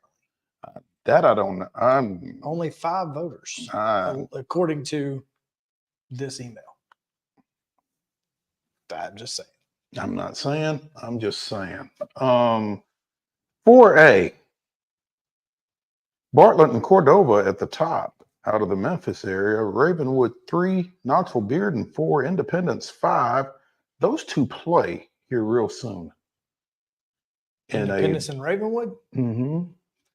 Well, Ravenwood is now 15-2. Ravenwood is now 15-2 following their overtime loss Tuesday night to Summit. These records are as of Monday. So right. Siegel 6, Cookville 7, Powell 8, Beach 9, and Ray County 10 in 4A. Yeah, in 3A, it gets a little dicey because there aren't a lot of teams, but there is one, and we just talked about it. We did, in fact. The Lawrence County boys sit at number 5 behind Fulton, who got all 8 first place votes. Fayette, Ware, Dyer County, Unicoi County. Unicoi County, where, well, no, he's with the girls. Former Columbia Central boys coach Ken Cutlip is now at Unicoi. But like I said, I think he's an assistant with the girls. So, gotcha. Munford at 6, Upperman at 7, Ridgeway, Austin East is not a 3A school, so I don't know. I guess Chester County and Red Bank tied for 9th, and that rounds out your top 10. Austin East is not a 2A school. They're a 2A school. Okay. As noted in the 2A poll. Right. So they are also number 9 in the 2A poll. It must be pretty good to be ranked in 2 different polls. Impressive. Yeah. Douglas at 17-0 comes out with 6 of 7 first place votes. So I guess somebody didn't vote in the 2A poll. Gatlinburg Pittman sits at number 2, Kingston, Grundy County, and then Summertown at number 5 at 16-3 on the year. What I find most interesting about that is they are now 0-2 against Wayne County, and Wayne County not on the list. But Wayne County's 2A. I mean 1A, aren't they? Yeah, but still. Yeah, but not they're on not the right. list. Mm-hmm. So I think that's a little interesting. Tyner Academy at 6, South Green at 7, Camden at 8, and then Austin East at 9, as well as Westmoreland at 9. The 1A boys basketball Associated Press statewide poll is topped by the Wildcats of Santa Fe Unit School. Come on. Getting 4 of 7 first place votes, the Wildcats are led by 35-point per game scorer Alden Slaughter, who had 41 on Tuesday night. 41. Again, I think he has more 40-point games than 20-point games this year. Airman's number 2, Middleton, Pickett County University. I think that's Johnson City University School at 5. Tied with Houston County. Richland is 7th. And oh, by the way, Richland and Santa Fe play Friday night, tomorrow night at Santa Fe. Come on. I'll be there. And you should. And you should. Yeah. Chattanooga Prep is 8. Rockwood is 9. Humboldt and Eagleville are tied at number 10. Let's see. D2-2A. We talked to him last week. Charles Wade and the Pope Prep Knights lead D2-2A, followed by McCallie and Baylor, who are tied for 2nd. Brentwood Academy at number 4. Briarcrest and Memphis University School tied at 5. And in D2A, you've got Silverdale atop that list, followed by Providence Christian Academy, Battleground Academy, Good Pasture, and First Assembly Christian. And what's interesting about that list is Columbia Academy just lost at Battleground Academy Tuesday, and they host Providence Christian, who they lost to on a 3-pointer at the buzzer last month on Friday night. You'll be at that one. I will be. And if you're not in Santa Fe, you should be too. Well, what's also interesting about this is that First Assembly Christian is ranked 5th and also receiving votes with 2 different numbers. So there's that. Say what now? Oh. So First Assembly Christian is 5th, and FACS is also receiving votes. It's the first poll of the year, which explains why there wasn't a girls' poll. They will get a lot of this stuff ironed out next week. Yes, they will. All right, that's your. I'm counting on them. We certainly are. Okay, let's take a break now. When we come back, we will talk about the article that Terry referenced quite a bit from Joe Rexford and Diana Rossini regarding Mike Vrabel. There's a lot to unpack in it, and we're going to pretty much go through these bullet points and unpack it. So stick with us. It's going to be worth it.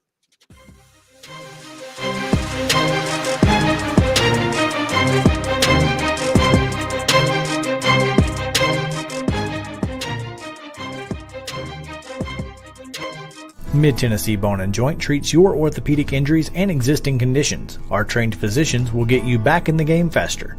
Contact us at 931-381-2663 or www.mtbj.net. With Lee Company technology, the best handymen are hands off. Lee Company techs have been using visual findings and other smart technology tools for years to add transparency and virtually take customers along. You see what we see, whether we're in a crawl space or on a roof. With Lee Company, technology helps us help you, no matter what's happening in the world or at your house. Jones & Lang Sporting Goods here in Columbia has been outfitting teams, officials, and anybody else from T-ball to college for 50 plus years. Be sure and check them out at 931-388-8060 or online at jonesandlang.com. Jones & Lang Sporting Goods, the look of a winner. Zion Christian Academy, zioneagles.org or 931-388-5731. You can schedule your appointment. Go tour their campus. It is beautiful over there, and you're definitely going to want to see it. Again, it's zioneagles.org. Give them a call, 931-388-5731, and schedule your tour today. Custom Stone Handler supplies over 600 distributors and suppliers with quality stone products. Along with River Stone, we produce and distribute over 100 building, landscape, and other bulk products. Our goal is to provide quality products, service, and partnerships to ensure our customers' success. We firmly believe that the measure of any person or company is how they treat other people and customers. Give them a call at 931-490-4990 or visit CustomStonehandlers.com. A game without a crowd is just a scrimmage. A performance without an audience is just a rehearsal. Without your presence, high school sports and the performing arts aren't possible. Ensure that these essential extracurricular activities continue to enrich the lives of students in Tennessee. Purchase a ticket to your local high school's game or performance. This message presented by the TSSAA. Mid-Tennessee Bone and Joint has been the official sports medicine provider for Murray County Schools for more than 40 years. We specialize in orthopedic service, and our Ortho Quick Walk-In Clinic lets you bypass the ER. Visit us online at www.mtbj.net.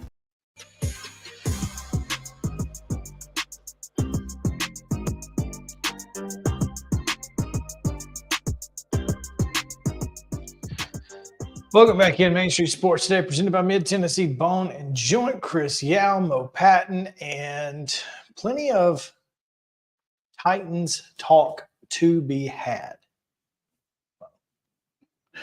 No doubt. I mean, and you kind of felt like there would be some light shed on how we got to where we've gotten to. And apparently the Athletics, Joe Rexrode and Diana Rossini, Got to the bottom of it? are shedding said light. I don't know that they got to the bottom of it. That might be a little much. I don't know that we'll ever actually get to the bottom of it, to be honest. But you're closer. A lot closer, I think. You're closer. And we'll start with the look, there are just bullet points here. So this is what we're going to go with, okay?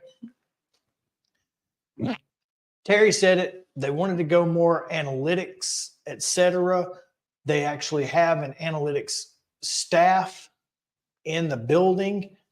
But according to this, coaches never felt informed on how new personnel department was using analytics in its process, according to a source. If that's the case, then did Rand Carthen lie to our faces about sitting in each other's office and talking about the goals of the day? Because if Rand and his staff are using analytics, Mike VRABEL never said, hey, how are we using these analytics?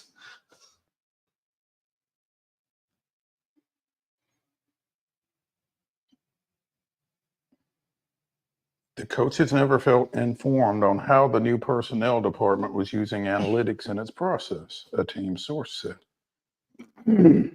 There was a breakdown somewhere. Clearly. Because if this team source is to be believed, the coaches weren't asking and the personnel department wasn't sharing. Right. So. and clearly, if they were talking every day, at some point, this had to come up over a 5-month period. This is interesting. Okay. Under this bullet point. The Titans considered moving on from Vrabel Mhm. after last season for a fresh start, according to a team source. But Strunk still believed Vrabel was a great coach and worth keeping. Good call. I thought so. I think so. The hope was that an arranged marriage between Carthon and Vrabel would work because both men had shown a willingness to adapt. I would have expected that. Vrabel was hoping Ryan Cowden would replace Robinson, but Vrabel was never told it would be Cowden. Cowden ran the 23 draft board to help keep the process organized and was fired immediately after the draft. Which has prompted the question, then what did Carthon do during the draft? So there's a misconception here about what running the draft board means. Mm-hmm. He literally kept things organized. That's what Cowden did. He took names off the board. He put names where they go on the board.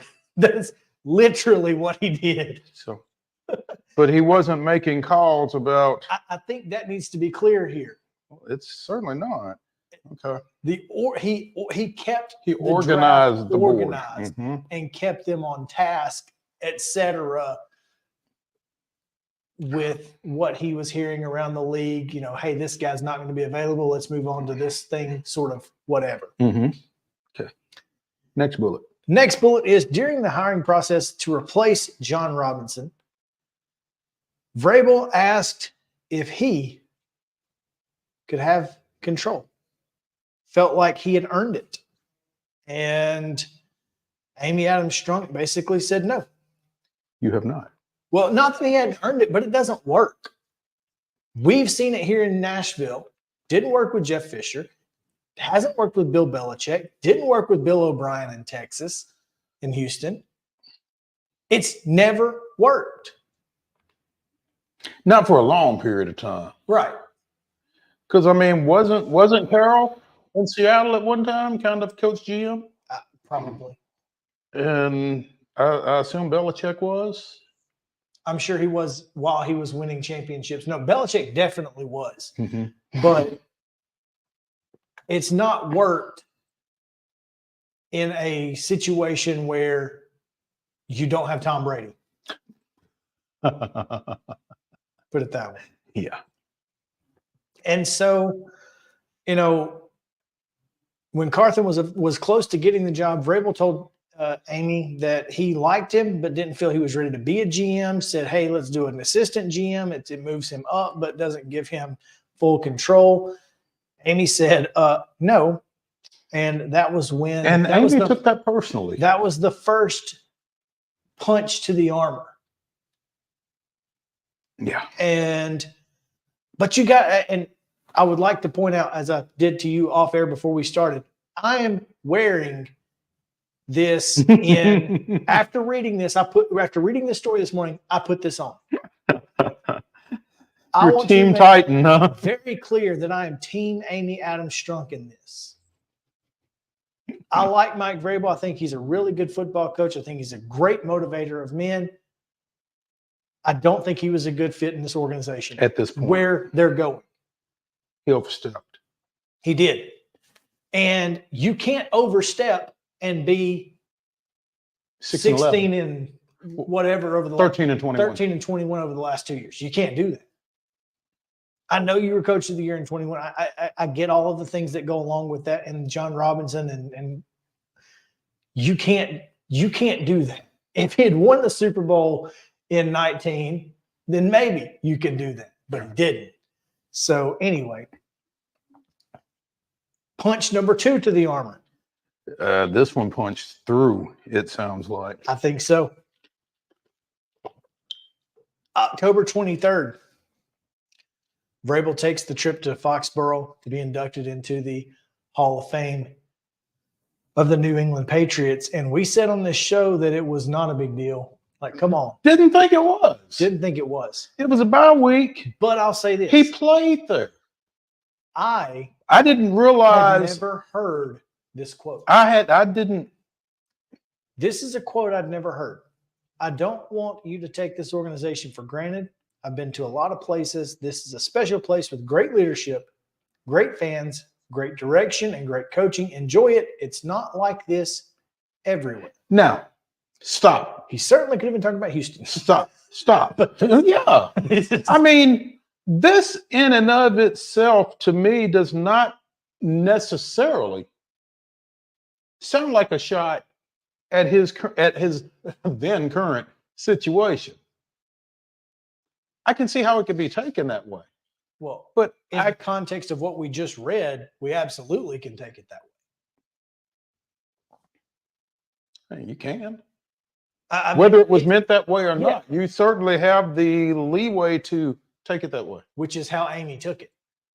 It Clearly. appears, because it raised some eyebrows in Tennessee.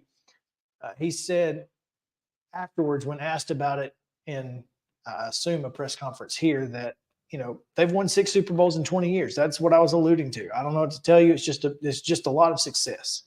The amount of success they've had there. The whole message was just for myself and the former players and everything to not take things for granted. The whole event did not sit well with Strunk, a team source said. She and VRABEL never talked about it, but she let it fester. That's a problem. That is a problem. But she might be a Virgo. I don't know. Well, I mean, When is Amy's birthday? it's one of those things where there should have been some air clearing on that. I mean, Absolutely. I think she owed it to him to say, hey, Guess what? She's not a Virgo, but she's awfully close. September 29th. She is just past. she's on the cusp. She is just, like 2 days past. So I'm just saying. Anyway, but yeah, this is a problem. You gotta bring that crap up. Yeah, you got to, if nothing else, let him know that this was something that you found to be offensive. Well, If nothing else. okay, so but think about this. Let me just do some quick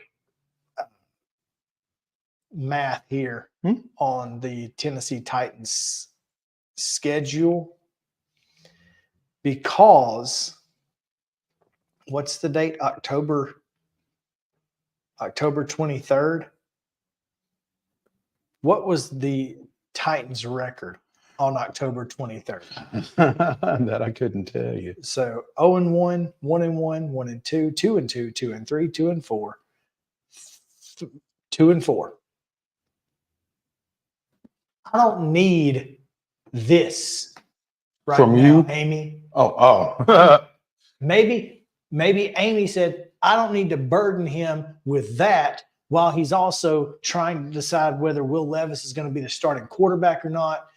All of the things that go along. So I can understand not wanting to deal with it during the season, but it clearly was a problem for her. Well, and here's the thing. If it's going to be a problem for her, then either she's got to address it or she's got to let it go. Right. So we go deeper. High-level Titans sources told The Athletic in November the team's long-term plan was to retain VRABEL. And after his firing, the source said that was true then because Strunk strongly believed in VRABEL at the time, and she wanted him to have a clear understanding of how she felt about him and how badly she wanted him to be the coach for years to come. Strunk did not get the sense that VRABEL felt the same way, and the communication between them got worse from there. The T word comes to mind.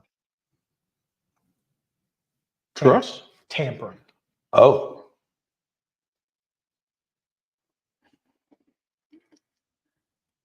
Certainly would not be the first time that the New England Patriots have been involved in a scandal. No. And here's the thing. It might not even be something that anybody could ever find out, just because conversation between VRABEL and folks representing that organization is natural given his stature within that organization historically. Mm-hmm. So, okay. Amy left the Dolphins game early. That's unfortunate. Can't necessarily blame her. Can't necessarily blame her, but that's Maybe it was still all her unfortunate. fault That they won? Yeah, that they were losing. She left. Yeah, and maybe they she win. needed to leave. Yeah. Well, I did find this. This may be my favorite part of this whole story is that the Titans won on a 2-point conversion that a member of the team's analytics staff didn't think VRABEL should have gone for. I'm not sure how to say that. Even if I thought it. Exactly. Yeah, you won the game, but you shouldn't have. Probably should have kicked it, coach. You never kick it. You're on the road. You're 5-10 at the time, or 5-9, or whatever it was. No, 4. They were 4-9 because that made them 5, and then the 6 was Sunday. So yeah, no.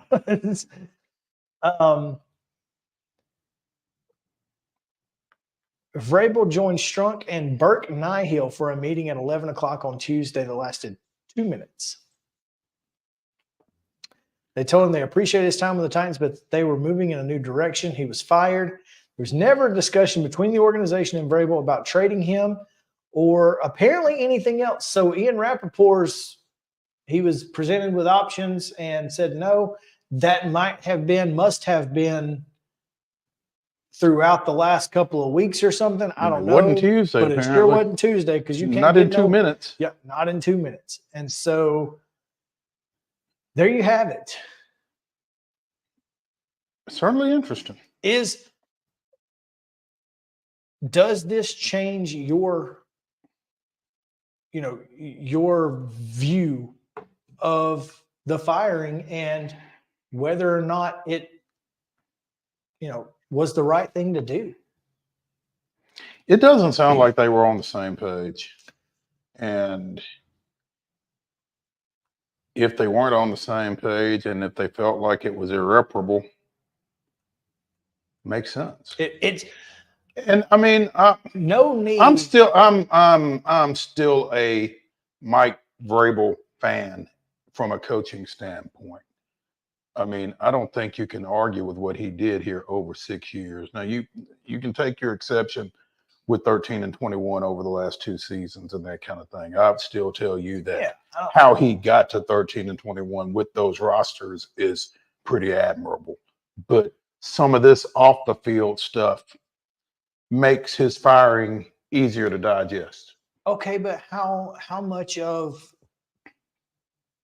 the things that are going on and probably festering under Mike VRABEL's skin,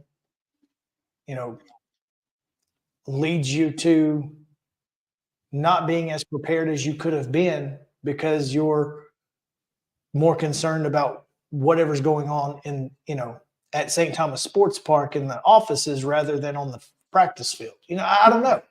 I'm just saying that it makes a lot more sense that a team like the Tennessee Titans could be 13 and 21 over the last couple of years. Nobody seemed to be on the same page. And so I hate that. But Rand Carthen said that, Derrick Henry is still on the table if Derrick wants to be on the table and the new coach is open to it. Let me ask you a question because someone posed this to me. Is there a team that Derrick Henry could play for that would make you not root for Derrick Henry? Ooh.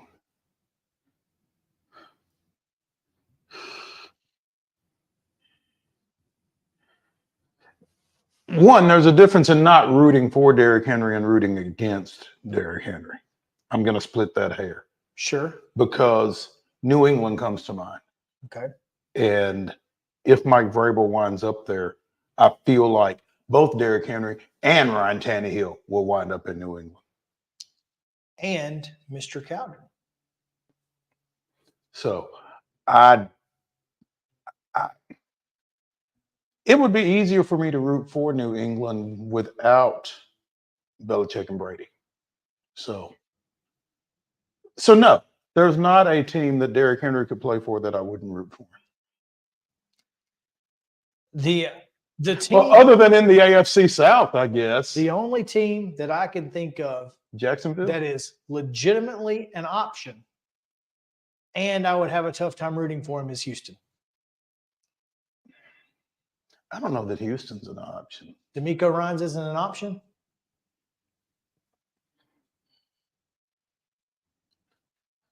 What have they got behind Singletary? Nothing. They need a running back. I'd hate to see him in the division. Would hate. I'd hate to see him coming in here wearing somebody else's uniform. Well, if he plays in New England, we got to go there next year. But yeah, I think Houston's an option. I don't think he's coming back here I don't at this either. point. I don't either. And I hate that, but You know, it's crazy. I was thinking about this the other day. I still think 22 is going to be in the circle, though. Hmm? I still think 22. Oh, I don't think there's any question. It seems that it has always ended badly for the Oilers, Titans, and running backs in particular. Earl Campbell, Mm-hmm. obviously Eddie. Where did Chris Johnson go? I don't remember. He didn't finish up here. Arizona. Yeah. So Sure did go to. I remember him in Arizona now. Yeah, it never ends with them retiring a Titan or an Oiler for that matter. So it's unfortunate. Come back tomorrow here on Main Street Sports Day, presented by Mid Tennessee Bone and Joint. We've got we don't have any picks to make. Maybe we should just pick NFL games. It's the playoffs. Playoffs. We'll talk about the playoffs tomorrow for sure. And see who we pick. oh, we've got somebody who's We've got Fisk Gymnastics That's it. coach Corinne Tarver. they got a big meet coming up. So come back with us tomorrow. We'll see you then.